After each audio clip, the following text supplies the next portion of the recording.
नमस्कार सबैजनालाई। म धेरै पछि 10 वर्षपछि नेपालगञ्ज आउने मौका पायो। नेपालगञ्ज तनहुँदेखि कालीकोट जाने क्रममा नेपालगञ्ज अब मेरो 16 गते वैशाख 16 गते मेरो भदैको बिहे भएको भएर त्यहाँ नेपालगञ्ज झरेर सामानहरू लिएर कालीकोट जानुपर्छ भन्ने प्लान भयो। अनि प्लान भइसकेपछि नेपालगञ्ज झऱ्यौँ। झरिसकेपछि हामी अब रूपडिया पनि जानुपर्छ भन्ने एकचोटि भयो। अनि रूपडिया जाँदैछौँ हामी अहिले। अनि जाँदा जाँदै एउटा सानो भिडियो क्लिप्स गरौँ भन्ने भयो। यो बागेश्वरी मन्दिर जाने गेट रहेछ, अहिले यस्तो बनाएको रहेछ गेट। अनि अब खासै राम्रो भिडियो त बनाउँदैन मैले, खासै अब यस्तो आइडिया पनि छैन अब होइन। स्टार्टिङ पोइन्ट पनि हो, मेमोरी पनि हुन्छ भन्ने भयो। 10 वर्षपछि आउँदाखेरि अब नेपालगञ्ज एकदम चेन्ज भएको रहेछ। बिचमा आउन त आइन्थ्यो तर धेरै झरेर अनि त्यसपछि हिँड्ने मौका पाएको थिएन। कहिलेकाहीँ भेटघाटको लागि आइन्थ्यो। दाइ भाउजू यतै बस्नुहुन्छ, दाइ भाउजूहरू भदाभदैनलाई भेट्न आइन्थ्यो। अनि एक रात बसेर भोलिपल्ट जानु पर्थ्यो। खासै धेरै लामो समयसम्म योचोटि पनि बसेको त होइन, तर यसो फ्री तरिकाले आउन पाएको चाहिँ थिएन। अनि नेपालगञ्ज एकदम चेन्ज भएको रहेछ। नेपालगञ्ज जहाँबाट हामी अब रूपडिया जाँदै गर्दा पहिला अब ठेला गाडामा मात्रै गइन्थ्यो। त्यतिखेर पढ्दाखेरि ठेला गाडामा जाने, तरकारी बोकेर आउने अनि पढ्ने गरिन्थ्यो। अहिले चाहिँ टेम्पो पनि जाने रहेछ, म्याजिकहरू पनि जाने रहेछ, गाडीहरू पनि जाने रहेछ। एकदम धेरै सुविधा गरेको रहेछ। त्यसपछि फेरि बाटो सहर बजार, नेपालगञ्जको बजार एकदमै सफा भएको रहेछ, पहिलाको भन्दा धेरै सफा, धेरै राम्रो। अनि यस्तो गर्मी ठाउँमा पनि भनौँ न एकदम सफा क्लिन लाग्यो मलाई, पहिलाको भन्दा धेरै सफा लाग्यो। फुलहरू चट्ट फुलेको भाइरल बाटो रहेछ होइन, नेपालगञ्जको यो भाइरल रोड रहेछ। अनि त्यो कुरा गर्दै गर्दै गयौँ। अनि जाँदा जाँदै अनि सानो अब एक भिडियो गरेर राखौँ, मेमोरी हुन्छ भन्ने भयो।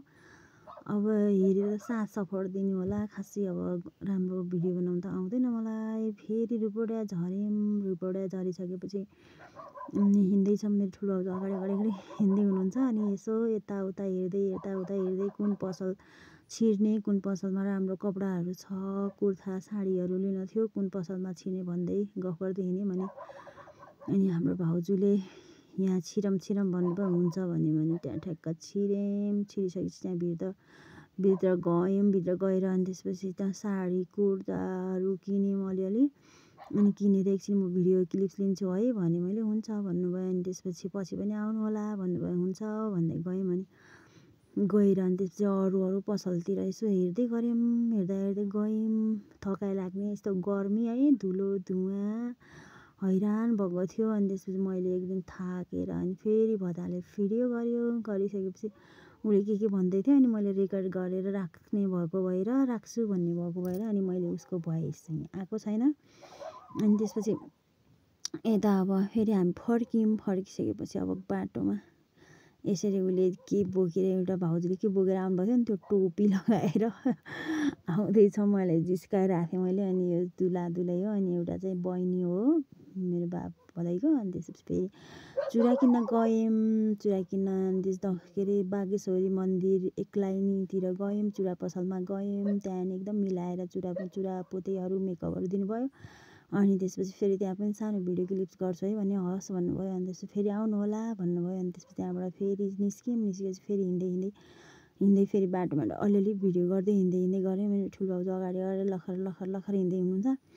अनि हिँड्दै भोक लाग्यो। फेरि भोक लागेर खाजा खानातिर गयौँ। खाजा खाँदै भाउजू चोकैमा एकदम मिठो पाउने रहेछ एउटा। त्यसपछि फेरि कालीकोटको गाडी भोलिपल्ट चढेर फेरि कालीकोटको बसमा गाडीमा अनि एकछिन हिँड्दै गयौँ। त्यसपछि अनि फेरि सुर्खेत पुग्यो। सुर्खेत पुग्दाखेरि सुर्खेतको भ्यू एकदम मन पऱ्यो मलाई। घन्टाघरतिरको भ्यू, यो घन्टाघर भ्यू एकदम भाइरल भएको छ। झरेर फोटो भिडियो लिन नपाए पनि गाडीको सिसाबाट यसो साइड लगाएर भिडियो गर्न मन लाग्यो मलाई। भ्यू एकदम मन पऱ्यो। सुर्खेत पनि एकदम पहिल्यैदेखि मनपर्ने ठाउँ हो, मेरो फेभरेट ठाउँ सुर्खेत पनि हो।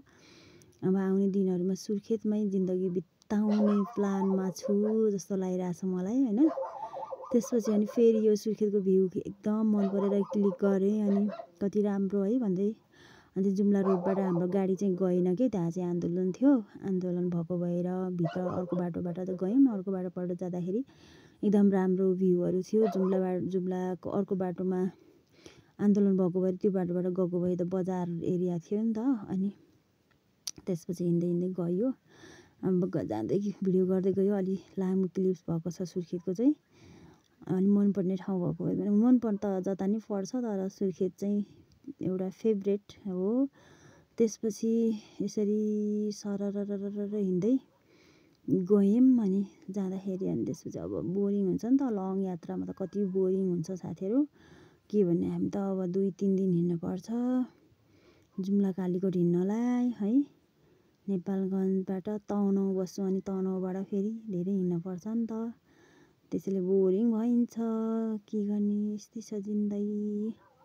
यो भ्यू झन् यति राम्रो छ, रेडियो नेपालतिरको भ्यू झन्। अनि त्यसपछि हिँड्यौँ, सरररररर गयो।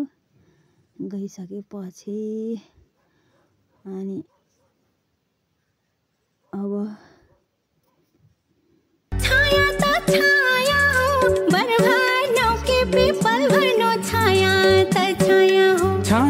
छाया हो बरभानौ के पिपल भनौ, छाया त छाया हो। हाम्रो गाउँको गाडी भएको भएर पछाडि पनि चिनेको मान्छेहरू, चिनेको हाम्रो गाउँको मान्छेहरू हुनुहुन्थ्यो। अनि मेरो बुहारी पनि पछाडि छ, भाउजू यतापट्टि हुनुहुन्छ। अनि यसो हेर्दै गयौँ होइन। त्यसपछि फेरि काफल थियो, काफल दिनुभएको थियो। अनि काफल खायौँ। Contact, thank you.